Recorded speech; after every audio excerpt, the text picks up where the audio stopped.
Oi pessoal, tudo bem? Eu sou o Gustavo e esse é o canal Redes e Poder no Sistema Internacional.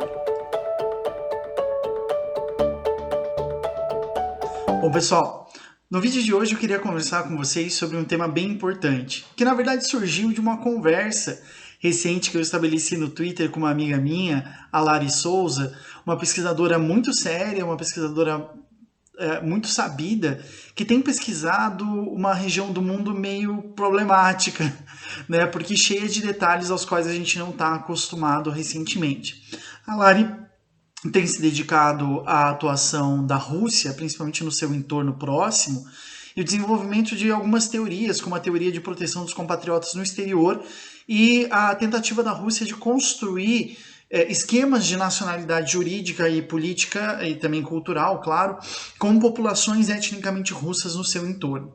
Recomendo fortemente que vocês sigam o trabalho dela.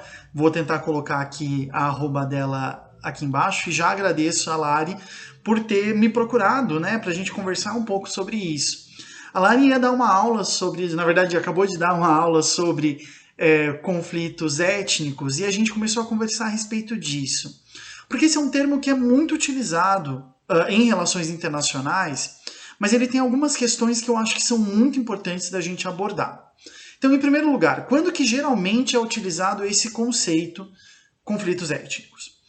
Normalmente, a gente chama de conflito étnico todos aqueles conflitos que acontecem militarmente em alguma região que não seja o Ocidente. Então, por exemplo, ninguém fala que a Primeira Guerra Mundial, por exemplo, foi um conflito étnico entre França e Alemanha. Nesse sentido, a Primeira Guerra Mundial, a Guerra Franco-Prussiana ou alguns outros eventos militares que acontecem nos Estados Unidos estão meio que já justificados. Ninguém fala que, por exemplo, a doutrina do Big Chic foi um conflito étnico. Geralmente a gente aborda e utiliza de uma maneira ou de outra essa denominação, conflito étnico, para algum tipo de conflito armado que ocorre fora de uma região ocidental, digamos assim, né? Fora da Europa, principalmente fora da Europa Ocidental, fora dos Estados Unidos, fora da América do Norte. Isso é muito importante, por quê? Porque isso já traz uma questão das mais relevantes quando a gente aborda a questão dos conflitos étnicos, né? Por quê? Porque os conflitos étnicos, eles são tratados como conflitos que acontecem, né? E nesse sentido, eles trazem uma carga muito colonialista. Quando alguém fala conflito étnico, a pessoa está meio que silenciando os motivos reais de algum conflito que acontece numa região que geralmente é vista como menos desenvolvida, que é vista como menos avançada ou menos democrática. Então, por exemplo, se a gente tivesse um conflito armado entre o exército do Brasil e o exército da Argentina, a gente chamaria isso de um conflito armado, uma guerra entre dois países, como foi a Guerra da Tríplice Aliança.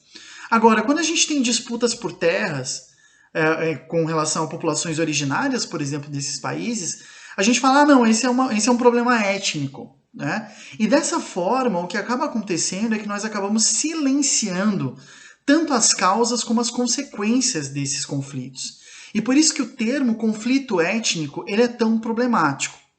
Uma coisa é falar que a cultura importa no desenvolvimento tanto das relações internacionais, quanto, digamos assim, das causas e consequências de algum conflito.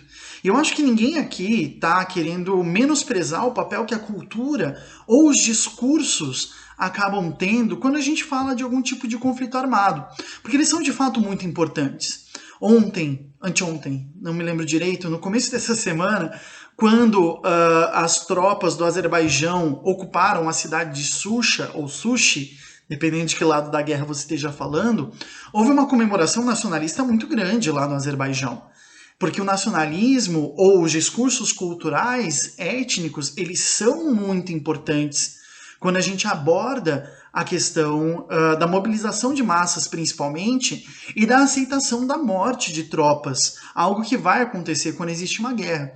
Por isso que o nacionalismo ele tem essa carga discursiva muito importante. Como diz o Benedict Anderson, a principal função do nacionalismo é criar comunidades imaginadas. Ou seja, que nós nos imaginemos como iguais e que nós tenhamos na nossa cabeça que eu sou mais parecido com algumas pessoas do que com outras, porque eu tenho uma história comum, porque eu tenho uma mesma religião ou porque eu falo a mesma língua. Então esses aspectos culturais, eles são de fato muito importantes. Agora, quando a gente analisa algum tipo de conflito e fala que é um conflito étnico, ou em algumas formas é interessante porque se usa, às vezes, conflito religioso também com uma forma de, digamos assim, esconder um pouco a ideia de conflito étnico, o que acaba acontecendo é que tudo acaba se justificando.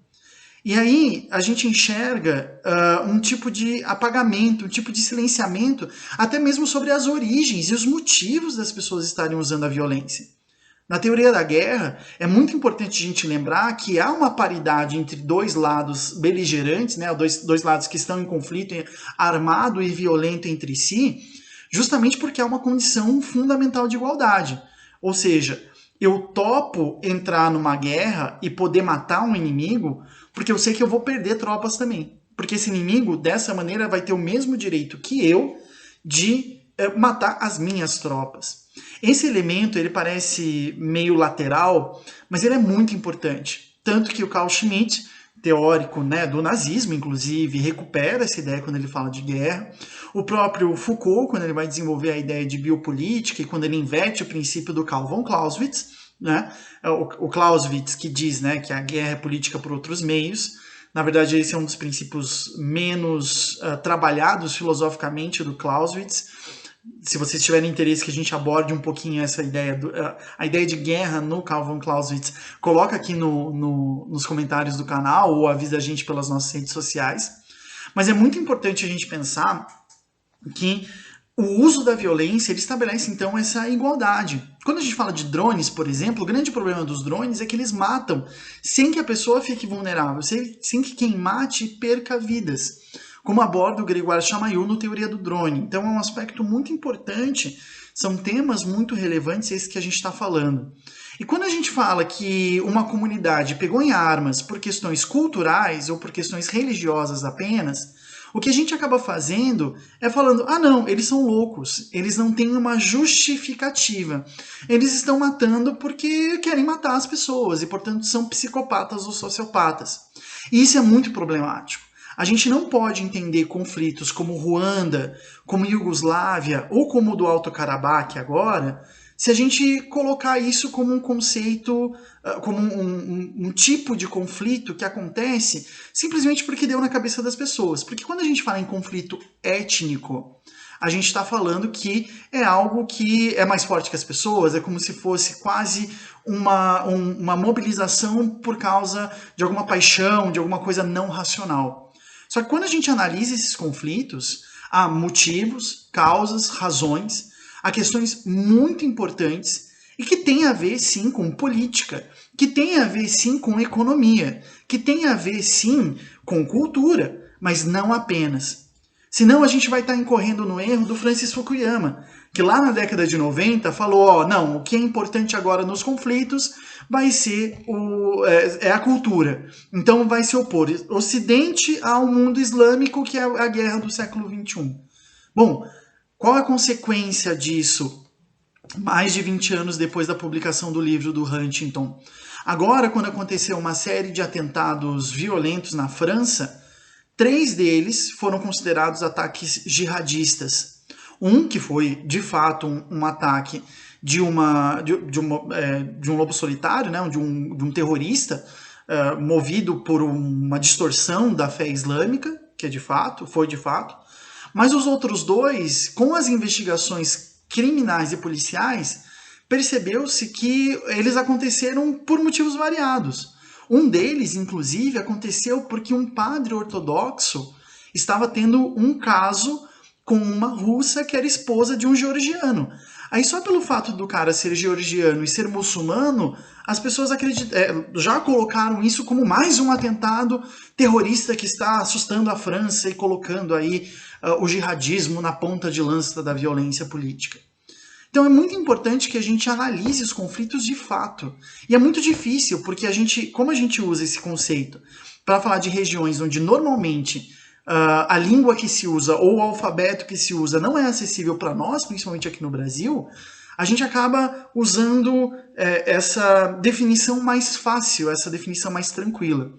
Se a gente levasse ao pé da letra, a gente deveria entender conflito étnico como qualquer tipo de disputa por cargos de poder, por posição nas instituições, em razão do uso do território e seu ordenamento econômico, normativo e tudo mais, quando se levanta a questão da etnia como principal. E aí a gente deveria entender, por exemplo, por que a Miriam Makeba, durante tantos anos, denunciou o apartheid como uma continuação da colonização. Porque mantinha-se uma guerra, como vai dizer o Achille Mbembe no Necropolítica, mantinha-se uma política de guerra contra as populações negras da África do Sul, mantidas pelas populações brancas. Né? Ou seja, e mesmo dentro das populações brancas havia uma divisão entre quem era mais puro e menos puro. Então você tem a utilização dos mecanismos institucionais para impedir a ação política e a mudança da realidade por parte das populações brancas e, no mais das vezes, um uso absurdo da violência e da legislação como se estivessem ocupando um território e, portanto, em meio à guerra. A mesma coisa a gente poderia dizer a isso que está no cerne e talvez na origem do sistema político norte-americano e que tem ficado agora, estadunidense, e que tem ficado agora mais explícito em razão do fim da presidência do Donald Trump. Inclusive a imagem aqui da miniatura que abre esse vídeo, na verdade se relaciona com isso. Se a gente chama Ruanda de um conflito étnico ou as questões da ex-Iugoslávia como conflitos étnicos, por que não tratar a supremacia branca nos Estados Unidos como conflitos étnicos? Inclusive, que o próprio FBI aceitou como uma questão relevante, como uma questão de terrorismo nacional. Esse conceito, portanto, é um conceito meio problemático, um conceito meio difícil, principalmente porque ele dá uma resposta muito fácil. E a gente tem que entender que os conflitos violentos, eles nunca têm respostas nem causas fáceis. Né? Eles, para uma pessoa, qualquer pessoa que seja, pegar em armas e abrir a possibilidade de perder a própria vida só pode acontecer em uma situação muito extrema. E a gente tem que entender todos os aspectos relacionados a essa questão. Tá bom, gente? Esse vídeo já ficou um pouco longo. Foi mais um panfleto do que uma resolução, mas eu acho que favorece ainda mais a nossa discussão sobre conflitos étnicos. Tá bom? Lembrando, então, só para fechar, né, um conflito étnico, na minha visão, não existe. É uma forma da gente se referenciar e criar uma imagem sobre esse conflito, quando, na verdade, ele tem a ver com controle da economia, controle da terra, acesso a vagas e ocupar espaços no governo ou qualquer outra questão que são questões políticas e não étnicas. Ok? Se vocês concordam, discordam, enfim, coloquem aqui nos comentários, também nas nossas redes sociais, e eu vejo vocês nessa sexta-feira. Até mais, gente!